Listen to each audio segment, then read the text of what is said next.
What's up there, people? Francis Vapes here at 330 Vapes at Magic Mist right now.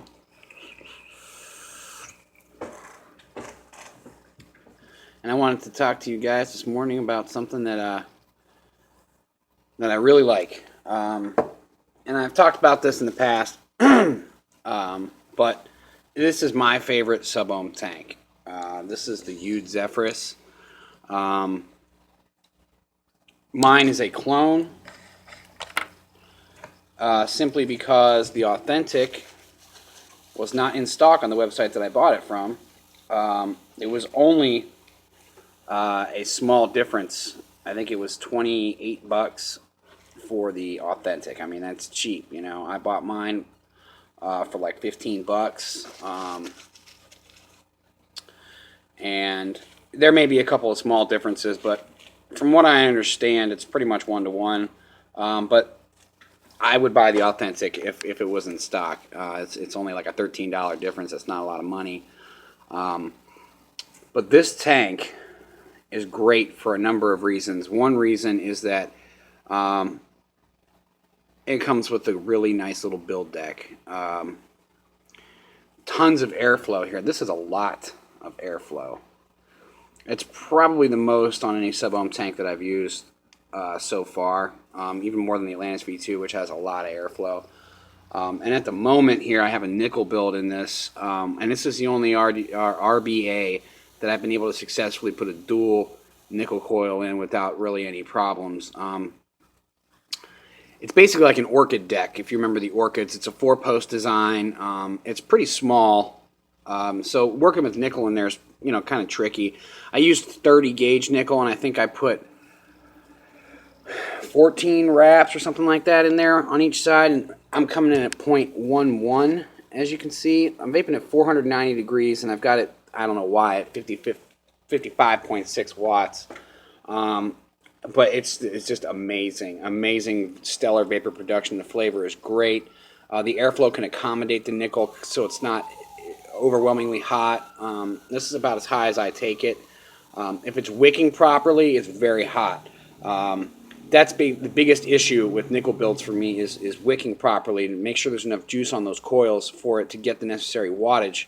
And when this thing wasn't wicking properly, I had too much cotton in there. And I mean too much, I mean just like a sliver of cotton too much. And it makes a huge difference, just small amounts of trimming the cotton. And I'm looking for the little piece. Yeah, here it is. This is the piece that I took out last time I trimmed the cotton. That's how much cotton I took out, and it wicks like 10 times better. I just have the cotton just sitting on top of the channel. I don't actually have any cotton physically in the juice channel, and it seems to work pretty good. This is a great tank. It chews through the juice, especially in nickel mode.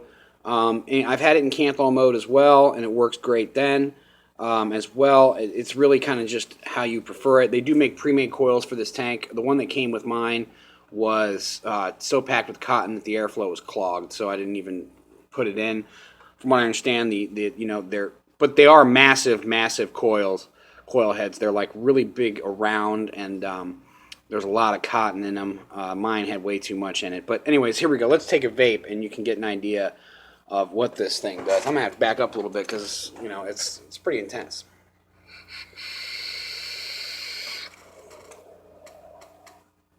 It's a tank.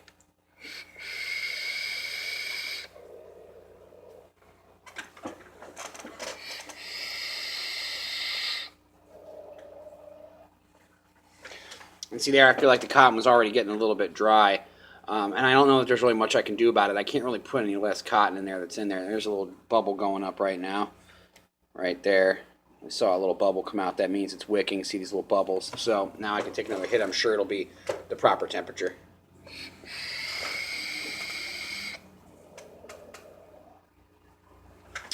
I mean, the thing just blows massive clouds.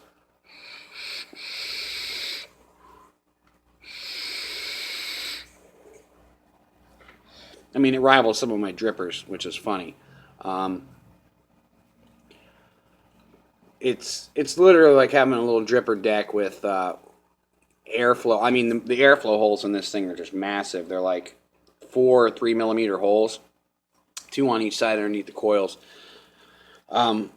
This is the only thing I can find that will accommodate a nice low nickel build like a .11. We can do a single coil in some other RBA sections, and that works great. But I just, I got to take things to the extreme. So I did a dual nickel coil build in here, and those of you that have done dual nickel builds, you know that it requires a lot of wire to hit that resistance you want. And since you're cutting it in half when you add a coil, you really got to put some wraps in there. So I was able to fit them in here around a 2mm. I had to sand down the screws because they were chopping the wire.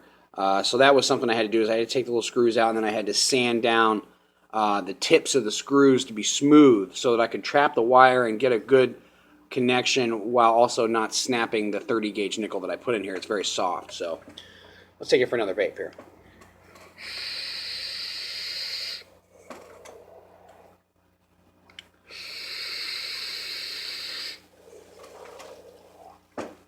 And these are really short pulls that I'm taking here, and it's amazing the vapor production I'm getting here, and the flavor's great. And I can feel the temperature go down by the second or third hit, and then I just need to let it wick. If it was a little thinner juice, that probably would, if I used like a 70-30, then I'm sure this thing would just be wicking like a beast. But even after just letting it sit 2 seconds, I'll see a little bubble go up, and I'm ready to go again.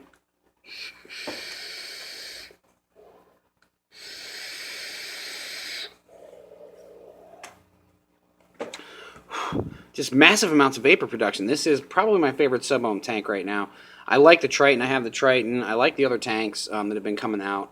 But this one, because of the build deck in it, it gives me some freedom. And I like to have freedom when I'm vaping. I like to be able to control the variables,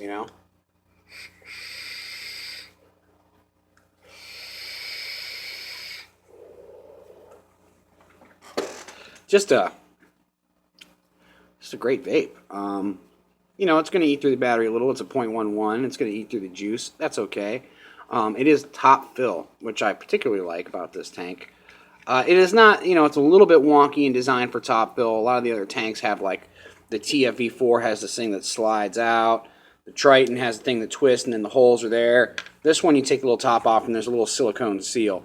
Usually what I do is I just take it, put it in my mouth while I fill, so I don't lose it or drop it, and then I just put it back. It's not a large hassle. It really isn't. Don't do it while you're driving, obviously, but and then you just screw the top back on, and you're good. You're ready to go. But I do like that it's top fill because with the nickel build in here, you're gonna just run through this juice. I've been vaping on this tank for like 10 minutes, and it's already, it's a third of the way gone. So I need to be able to fill it conveniently, and that's a good way.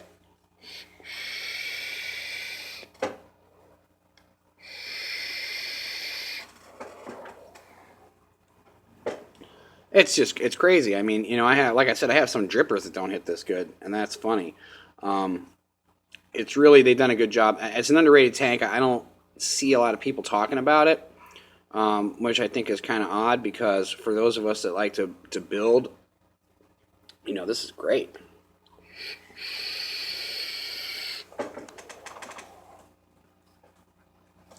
It's good for taking short pulls too.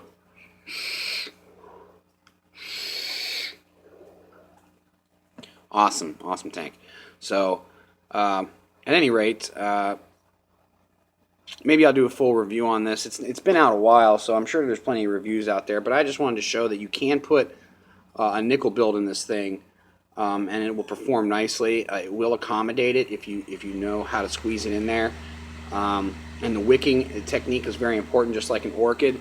It has bigger juice channels and bigger airflow than the Orchid. That's really the only difference between the two decks. And it may be a little, like a hair bigger than the Orchid deck, but it's basically what it is an Orchid on steroids, man. It's a great tank. I love it. The vape is really nice. That's 490 degrees. I can even turn this up. Here's 550.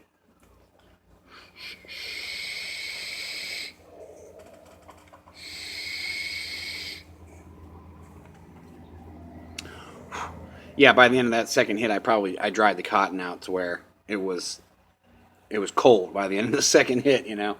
But it's just a great tank.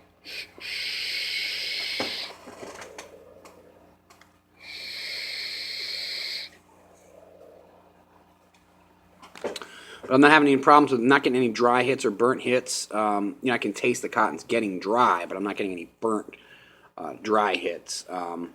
As you can see, I'm just chewing through this juice. It's just annihilating this tank of juice.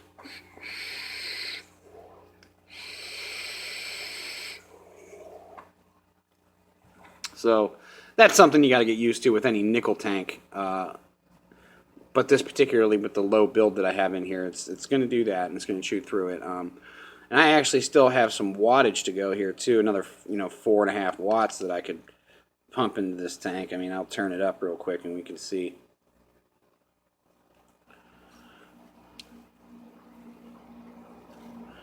This VT wheel, I don't know if anybody else has had this problem, but mine has gotten a little stiff.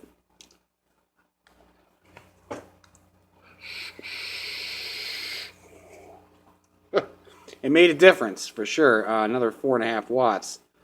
It made a difference.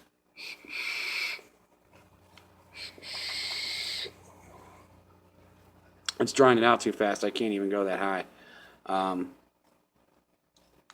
Yeah. I really need to have this. Probably an ideal setting would be probably in the 40 to 50 watt range. This would work great on a DNA 40. You know, and it doesn't have to be, okay, here, this would be, like, I could kind of replicate a DNA 40 setting. Like, let me go ahead and turn the temperature down. I mean, a DNA 40 goes to 600 degrees, but let's say you didn't want to blow through your battery as fast. I've got a 40 watts, 410 degrees here.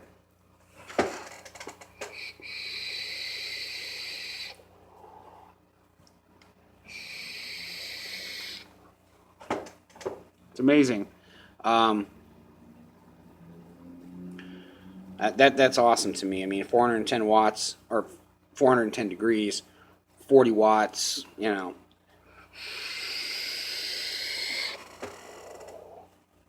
It's still just outperforming every other tank I have at that setting by like miles. If you're thinking about getting a huge Zephyrus and you like building low and you like big clouds and you want your tank to hit like a dripper, this is the tank for you. Anyways, thanks for watching, guys. Francis Vapes here, 330 Vapes, and we'll check you later.